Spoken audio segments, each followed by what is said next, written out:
그날 연결식장에는 약 700명이 모였습니다. 그중 가장 작은 관 앞에서 사람들은 말을 잃었습니다. 관 안에 누워있던 건 6살이 채 되지 않은 아이였습니다. 아이는 할머니 손을 잡고 결혼식에 가는 길이었습니다.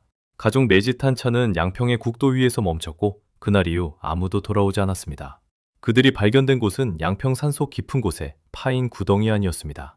1990년 10월 인천에 사는 세 남자가 있었습니다. 이성준, 오태환, 윤용필.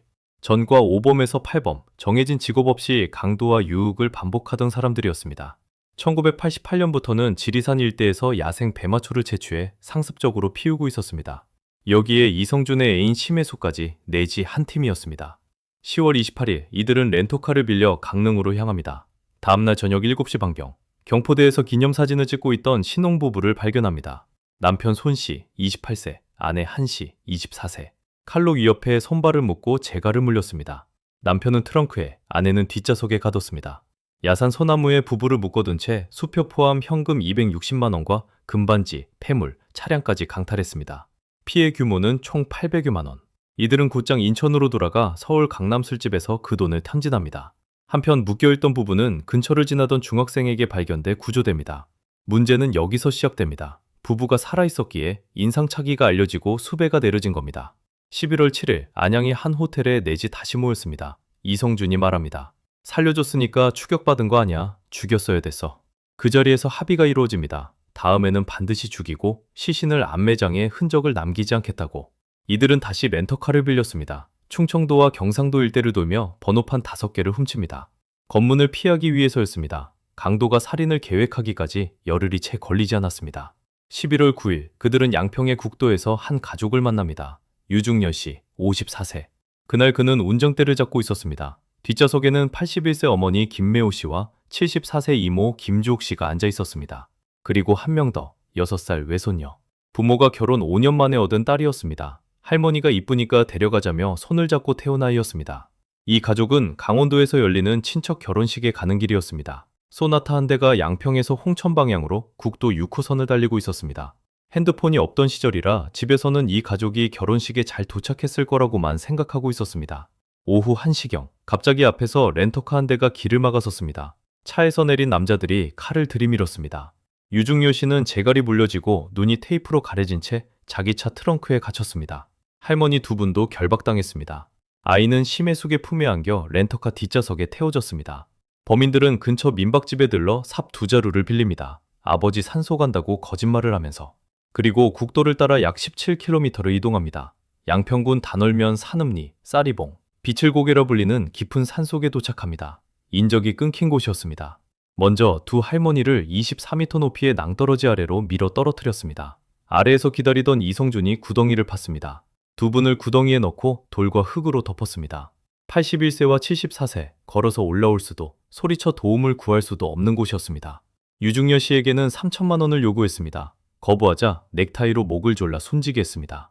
할머니들이 묻힌 곳에서 약 50m 떨어진 곳에 따로 구덩이를 파서 묻었습니다. 그리고 아이의 차례가 왔습니다. 6살이었습니다. 그날 아침까지 이 아이의 하루는 예쁜 옷을 입고 차에 타고 어디론가 가는 나들이가 전부였을 겁니다. 범인들은 아이의 옷을 벗겼습니다. 손을 묶었습니다. 아이는 무릎을 꿇린 채 울고 있었습니다. 살려달라고 했습니다. 6살 아이가 할 수 있는 건 그것뿐이었습니다. 범인들은 그 상태 그대로 울고 있는 아이 위에 흙을 덮기 시작했습니다. 사람 매신 붙인 산에서 범인들이 챙긴 돈은 고작 20만 원이었습니다.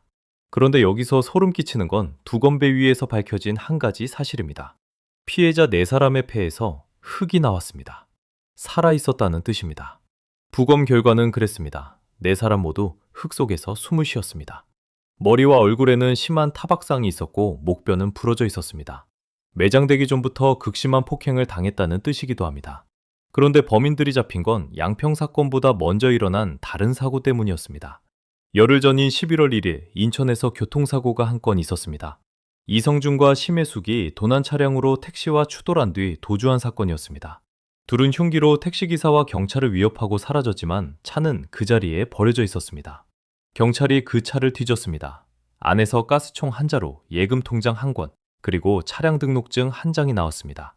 차량 등록증의 이름은 오태환이었습니다. 여기서 한 가지 이상한 점이 있습니다. 도난 차량에 왜 오태환의 차량 등록증이 들어있었을까요? 이건 이성준이 일부러 넣어둔 것이었습니다. 오태환이 심혜숙에게 이성준의 전과를 몰래 알려준 적이 있었고, 이성준은 그 보복으로 오태환의 신분이 드러날 물건을 차에 숨겨둔 겁니다. 잡히면 오태환도 같이 끌려들게 하려는 의도였습니다. 범인이 범인을 잡은 셈이었습니다. 경찰은 차량 등록증으로 오태환을 특정했고, 가스총 1년 번호로 윤용필을, 도난 차량과 목격자 진술로 이성준을 추적했습니다. 인천, 강릉, 대전, 양평 4개 도시에 걸친 공조 수사가 시작됐습니다. 결정적인 순간은 심혜숙이 만들었습니다. 범인들이 지리산으로 도주하려던 중 심혜숙이 대전의 친구에게 전화를 걸었습니다. 친구는 평소와 다른 심혜숙의 태도에 수상함을 느끼고 경찰에 신고했습니다. 11월 10일 대전에서 심혜숙과 오태환이 검거됐습니다. 렌터카 트렁크 안에는 흙이 묻은 삽 2자루와 결박용 끈이 들어 있었습니다. 같은 날 윤용필과 이성준이 경찰과 마주쳤습니다.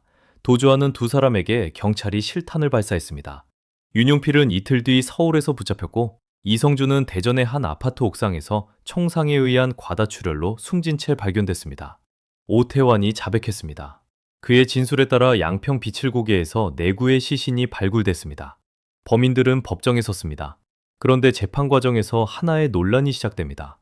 1990년 12월 4일 오태환과 윤용필, 심혜숙 3사람에게 사형이 구형됐습니다. 이듬해 3월 1심에서 3사람 모두 사형을 선고받았습니다. 항소심에서 결과가 갈렸습니다. 오태환과 윤용필은 사형이 유지됐고, 심혜숙은 징역 10년으로 감형됐습니다. 윤용필은 1992년 12월에 사형이 집행됐습니다. 그는 마지막으로 이렇게 말했습니다. 이 쓸모없는 하찮은 목숨에 아무런 미련도 없습니다. 그는 장기를 기증했습니다. 오태환은 2년 뒤인 1994년 10월에 집행됐습니다. 그는 끝까지 말했습니다. 여론에 떠밀려 과도한 형을 받았다. 그의 시신을 찾아가는 사람은 아무도 없었습니다.